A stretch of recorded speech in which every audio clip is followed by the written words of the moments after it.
Hi everyone, Jason here. Hi everyone, Janey here. Welcome back to my garden and welcome to another Saturday coffee chat. During these coffee chats on Saturday morning, we kind of just go over what happened the past week and then any announcements or news in the gardening world for the upcoming couple weeks. So as for announcements, today when you're watching this, I should be at the Proven Winners / Park Winters pop-up event and having a fantastic time. I will definitely be filming that as much as I possibly can and hopefully have a video out for you all on Monday, just kind of as like a recap of that event. And again, the goal for this event, this is like the test, like the test event. My goal is if it's a success and we sell a whole bunch of plants and everybody has a great time, then hopefully we can do more of these pop-up events because I'm so excited about it. Everybody's really excited that it's going and I think it's going to be really, really fun. So Monday, I will update you all on how the event went. The other thing that I wanted to remind you all is that on June 15th, I'll be at the Greenery in Turlock. We're going to have like a summer barbecue. It's going to be like another really, really fun event. So I'll have more information for that hopefully soon, like start and stop times and all that kind of stuff. But just plan Saturday, June 15th in Turlock, California. If I look like I'm squinting right now, it's because I am. It's like so bright out here this morning. It's a beautiful day. It's only supposed to be about 76 degrees today, but for some reason, I'm just like, it is so bright right now. I got to go get sunglasses and a hat after this. Okay, so Jason grabbed a couple comments and questions from the videos this past week. So let's go over those. The first one from the video of when I was making the mangave hanging baskets, which I love. I am obsessed with those hanging baskets. I think that that is exactly what the back porch needed. I'm so happy with them. So this doesn't exactly have to do with the hanging baskets, but it was on that video. They ask, in your last property, you had planted a summerific Candy Crush hibiscus. Are you going to plant any summerific hibiscus in this property? Well, yes, I am. Let me show you a clip right now of all the ballet slipper hibiscus that I have growing.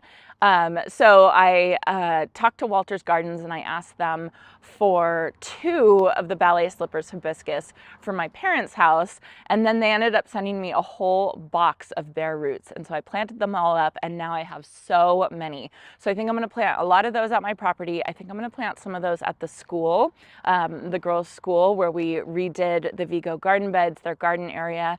I think that'll be a really nice plant to plant for them. And then of course I'm going to plant some of those up at my parents' property.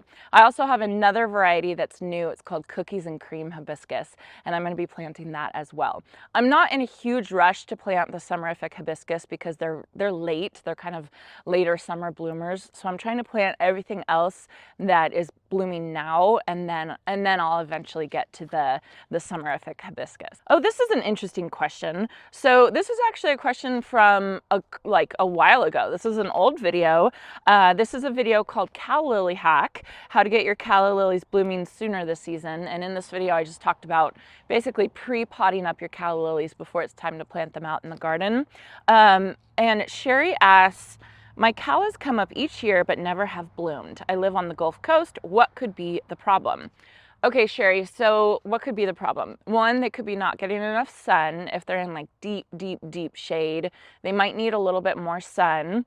2, you might be over fertilizing them. If you're over fertilizing them with too much like regular fertilizer, like with nitrogen, that's going to cause a lot of leafy growth and not a lot of blooming growth. So like if you're fertilizing them, like if they're right next to your lawn or something, I know that that's a common complaint with calla lilies. If you fertilize your lawn and then it gets the calla lilies, it's just going to cause them to have a lot of beautiful foliage, but not a lot of blooms. Then the other thing is, I mean, if you underwater them, you probably would see blooms that kind of shrivel a little bit. So just make sure you're not overwatering them, I would say. Oh, you know what? There's the other thing, the big one. I completely forgot about this. Make sure they're not planted too deeply. If they're planted if you plant calla lilies too deep, then they can have trouble blooming. So you're only supposed to plant them like a couple inches deep so that the bulbs can send up the bloom shoots and they can get through all that soil. So you might want to maybe dig them up and replant them maybe a little bit more shallowly. it's worth a shot. It's worth a try. So this question is again from the Mangave hanging basket video, but not quite about Mangave. Tina asks, hi from North Carolina, zone 8A. Hi Tina. Quick question, when mentioning and using Proven Winners plants, do your videos have to be reviewed by Proven Winners? Just curious, as there's so much info given about their products / plants. So Tina, when I first started working with Proven Winners 2 years ago, I would say, at first my videos did need to be reviewed. They asked me to send them in and they checked just to make sure I was giving the right information and I was saying the correct things. But after about 2 or 3 videos, they told me that I didn't need to review them anymore. So I think that I earned their trust and they trusted me enough to know that I was putting out the correct information for them. So at the very beginning, yes, my videos did need to be reviewed and I actually appreciated it. I think one time I did a video on evolvulus, blew my mind, and I spelled evolvulus wrong on the screen. So it was like little things like that I needed, you know, it was nice to have someone kind of checking, but it was literally like 3 videos they reviewed and then that was it. Then they were like, okay, you're fine. Go, fly. So Moonkita asks, how far up can you run drip before it stops working? Moonkita, I hope I'm saying your name right. I don't know. It varies and it's something that you're like always kind of testing. I'm always kind of testing. So it depends on how much water pressure you have at your property.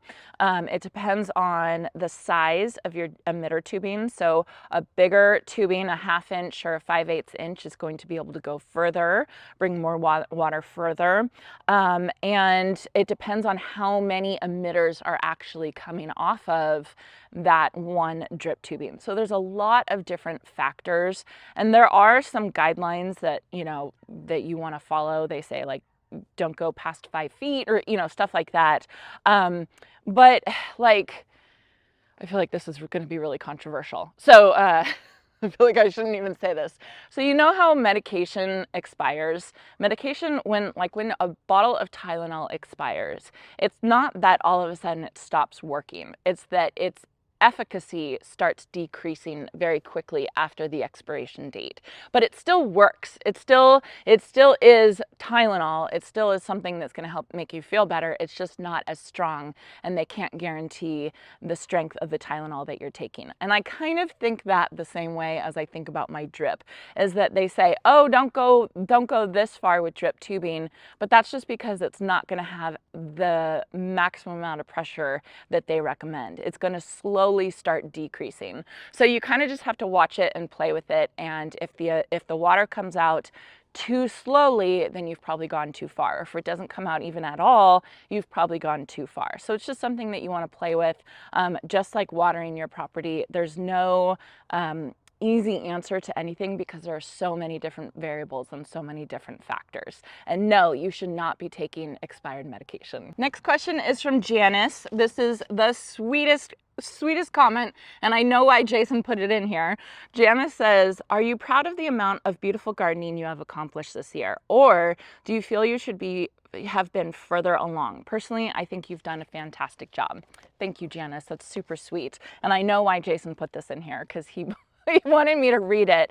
So it kind of goes back and forth. There are some days, you know, it's like, you know, you compare yourself and you see all these other beautiful gardens on YouTube, or I go and I visit other gardens and I think, oh, my garden looks terrible. I have weeds and I don't have enough plants and there's so much more I should be doing. So a lot of the times I feel like, not discouraged, I don't think that that's the right word, but like I want to do more and like I need to do more faster. And then I sit back and I think back, I haven't even been in this property a year. And I look back on the pictures of when we first moved into this property and I start thinking about everything that we've actually done. And then I feel better about it, you know? And so it kind of goes back and forth, and Jason is really helpful because I can talk to him about it and he can kind of set me straight if my mind starts to wander or if I start getting in that comparison mode, you know, that's so horrible and we shouldn't do it, but we all do. And so you know, sometimes, Janice, I do think, oh, I gotta hurry up. I have so much more I need to do, you know, and then sometimes I think, holy cow, slow down.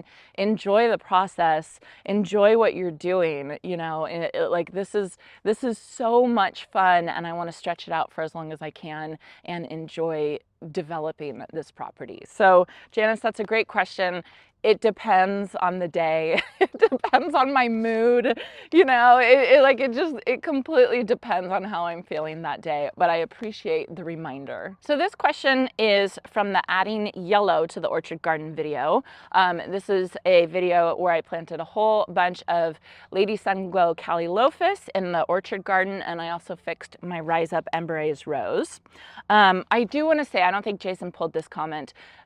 Someone left a comment when so basically what I was doing for the Rise Up Embrace rose is I was switching out the obelisk, and when I was putting the new obelisk on, I bundled up all the rose branches and Jason slipped the obelisk on over that, and someone left a comment saying that they had learned from a rosarian not to do that, not to stuff all the rose stems inside the obelisk. You're supposed to tie them around the obelisk so that there's plenty of air on the inside, you know, plenty of airflow. And I just thought, like, yeah, that would have made more sense had I done that. I'll see if I can find that comment and put it on the screen. But I thought that that was really, really good advice and something that I probably should have done with that Rise Up Embrace rose. And I might go back and I might fix it. So just wanted to say that because I didn't do that. Okay, so back to the original question that Jason pulled. This is from Sherry. Sherry says, Janey, could you answer a question for me? I have some annuals and perennials. They've already started to be bit by some insects. I noticed at the end of last year, especially my red salvia, the leaves have little holes in a lot of them. I don't know if they're spider mites. I don't know anything about bugs or what insecticides use. I wonder if you could tell me what I could use on these plants so that these bugs don't eat my whole garden before it even gets started. Thank you so much. I am in Iowa. Okay, Sherry. So first of all, watch my video on IPM, Integrated Pest Management.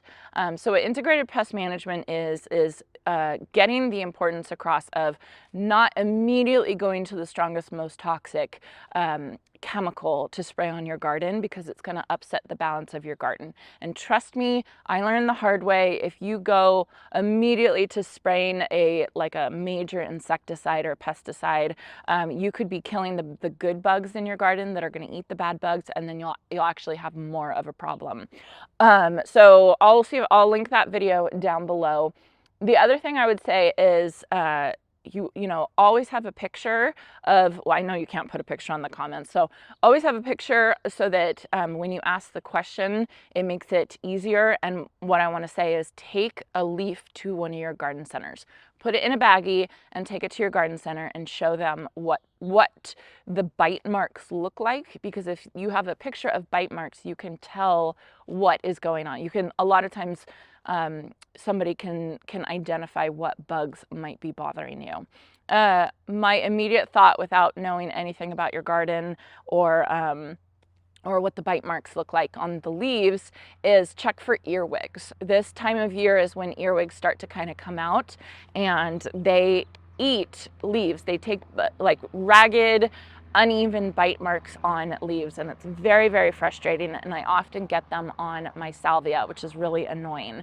And so what I would do for earwigs, there's a whole bunch of different things you can do for earwigs. I just had Fanula at Cottage Gardens of Petaluma tell me a trick, which I thought was, I'm gonna try it. So basically you take an empty yogurt container and you poke holes in it, and then you put soy sauce and half canola oil, and you leave it overnight, and the earwigs are totally attracted to it, and then they drown.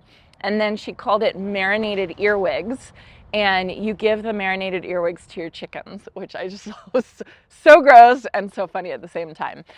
So that's one natural way to take care of earwigs if earwigs are the problem. Again, you don't want to immediately go into spraying anything, because that could mess up the balance in your garden and really make your life a lot harder than it needs to be.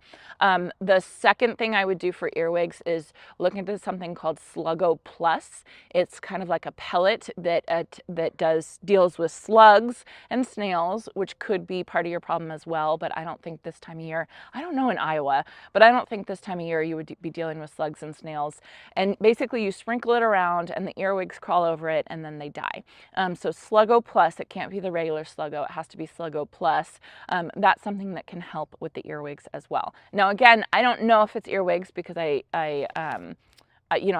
can't see the leaf or anything like that, but the best thing to do is get a sample or take a picture and go to someone in your area and show them, and they should know right away what's bothering you. And don't immediately go to spraying the hardcore stuff because you'll be sorry. So for last Saturday's video, we have the hats where I was announcing that I had my garden hat that I absolutely love, and you all liked it as well. We sold out very, very quickly, which thank you. Again, I'm trying so hard to buy more, like bigger amounts of stuff so that we don't sell out so quickly. And like I'm talking to different people to see if we can rectify that situation, because I know it's annoying how quickly I sell out. I'm really, really sorry. So I have these wonderful hats. They're so cool. They're from Sun Grubbies, so you can always go to their website to get those. I'll put the link in the description down below. But they sold out really, really quickly, and Amy said, "Hi there, the hat is sold out. Will there be another chance to order the hat?" And yes, there will. We have more of the larges coming in, and then Courtney just ordered more of the mediums as well. So I'll do another release. I also have a new sage green hat with the trowel on it coming out, which is really exciting. And then I have more of the long sleeve tees coming as well. So the best way to find out if we have something is go to the product on my website and click the notify me. It'll say out of stock and it'll say notify me. And so that will automatically put your email address in the system. And when we restock it, you immediately get an email that it's back in stock. And so you can go and you can order it then. Again, I am so sorry that it keeps selling out. I mean, it's great for me, right? I'm super happy, but I'm sorry that it keeps selling out. And Jason and I and Courtney have talked about purchasing bigger amounts so that we don't sell out so quickly. So we are working on it. Okay, last question. So funny, Jason grabbed a lot of questions/comments from older videos. I think it's spring, and I think there's a lot of new gardeners kind of watching all the older videos too. So this video was 6 tips for growing hydrangeas in hot climates. So this video I did last year, and it was just some tips that I had for if you want to grow hydrangeas like in California or Texas or Florida, some things that you can do to kind of make it a little bit easier for that hydrangea to survive. So this person says, how far apart do you put your emitters from the root balls? So it depends on how young your plant is. I would say if your plant is really young, you want to put it pretty close. You want to put it pretty close to the plant, because you have to imagine the roots have not reached out into the surrounding soil yet. So you want to make sure that it gets plenty of water, and you want to put it pretty close. But as the plant grows and as the plant starts to develop its root system out into the surrounding area, you want to move that emitter to what's called the drip line. And so if you imagine, the trunk of a plant and then the foliage, the outside of that foliage, the outer line is called the drip line. And that outer line corresponds to where the roots are underneath the ground. In general, not exactly, but just go with it. So if you put the emitters along the drip line, you're going to be encouraging that plant's roots to keep coming outwards and spreading outwards, and then that's going to give you a healthier plant, a more stable plant, a plant that's going to be able to take up more water and more nutrients. So as your plant develops, pull your emitter away from the trunk and pull it out to what's called the drip line, and that's going to give you a healthier plant. Now, if you have really small plants like annuals or slow growing plants, you might just want to keep it close because they're not going to develop their root system a lot. Make sure you watch it, but if you have like a shrub like a hydrangea, which is what you're asking, just as the plant grows, keep bringing it out to the drip line. So hopefully that helps. All right, everyone, that is it for this Saturday's coffee chat. I hope you all enjoyed that. Make sure you leave your questions or comments on any of the videos. Jason and I will grab them and we'll answer them on Saturdays. And I know this Saturday's video wasn't a lot of really interesting announcements just because we have so much going on, but next Saturday I should have some more like interesting things going on. And if you ever have anything interesting going on in your area that you want people to know about garden tour or webinars or book releases or anything like that, just let me know. I'd love to share it with everybody, and I hope that these videos can be a source of information for the gardening world. So anyway, I hope you all enjoyed this, and I hope you all have a chance to get in your garden today.